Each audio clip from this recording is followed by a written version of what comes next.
Hello everyone, it's time for us to go and compare the Magic Mouse 1 against the Magic Mouse 2 and see which particular Magic Mouse is the better one for you. Now, I will definitely tell you, when it comes down to these particular mouses, there is a clear and obvious winner, and I will probably say for the everyday person, it makes a lot more sense to go ahead and buy something like a Magic Mouse 2 in this day and age than buying something like a Magic Mouse 1. I don't think it would make sense for the average person to go ahead and buy something like a Magic Mouse, 1 in this day and age. When the Magic Mouse 2 exists, it's been available for so many years now. Although there's an annoying thing with it, I think for the most part, if I were you, just go and buy the Magic Mouse 2. Luckily for you, you can go and buy them in the links down in the description. You can get them from there, and you can help support the channel at the same time. Now, to understand what these things are and what these products are, they're basically just wireless mouses. So they're wireless mouses that you can basically buy, in the brand new or used market. The Magic Mouse 1 is like almost impossible to buy now unless you buy it in the used market. For the most part, you're buying the brand new Magic Mouse 2. The first thing to keep in mind is that their core functionality is pretty much about the same thing. So almost everything you can do on the Magic Mouse 2, you can kind of do on the Magic Mouse 1, except for like one main feature for the most part. Beyond that though, with the Magic Mouse 2,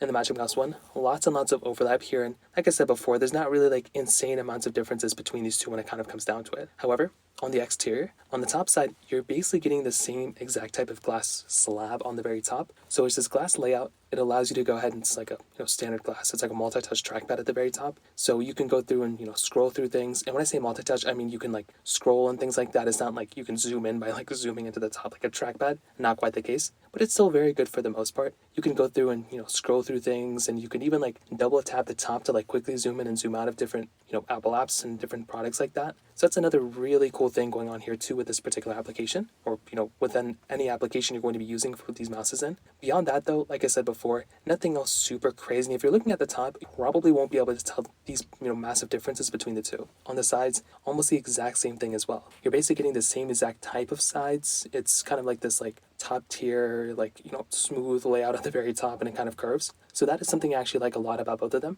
On the bottom side, this is where things get very, very interesting. So this is probably the biggest reason and probably the most controversial thing about the Magic Mouse 2, but one is giving you a charging port and the other one is giving the capability of changing out the batteries. Now, this completely depends on your, specific use case in your workspace and everything like that. I will tell you, in my personal opinion, having something like the Magic Mouse 2 is a godsend over the Magic Mouse 1. I personally prefer just being able to plug in my mouse, stepping away from it for a couple of minutes or 30 minutes or so, or charging it overnight, and then being able to just use it without having to worry about the batteries. But some people actually do prefer having the rechargeable batteries, like a, AA batteries that you just, or AAA batteries you have on the side, and you plug them in at a later point, because it's just instant 100% charge. Now, the other reason why the Magic Mouse 2 can probably be a problem for some people is that you cannot charge your Magic Mouse 2 and use it at the exact same time. The best you can do is like charge it for a little bit and then unplug it and use it. Luckily, the Magic Mouse 2 doesn't take an insane amount of time to basically use,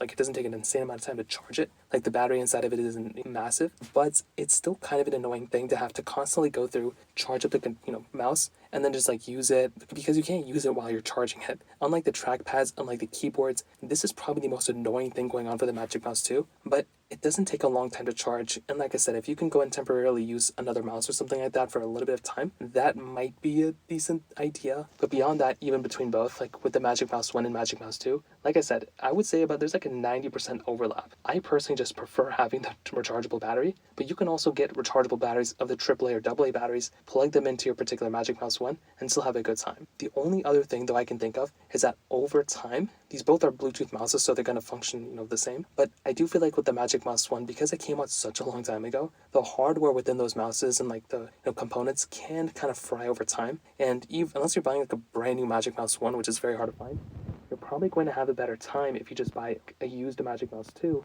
rather than a used Magic Mouse 1, considering those things haven't, been out around as much as the Magic 1. So overall, I look at both, and they're both Bluetooth mouses. They do the same thing, but the Magic Mouse 2 I definitely think is a better option for sure than the Magic Mouse 1. So that's kind of how both these things compare 2024. If you have any other thoughts or questions, please let me know in the comment section below. Hit the like button, that would mean so much, but definitely hit that subscribe button. More importantly than everything else, I love every single one of you guys. Hopefully I'll catch you guys in the next video. Peace out till then.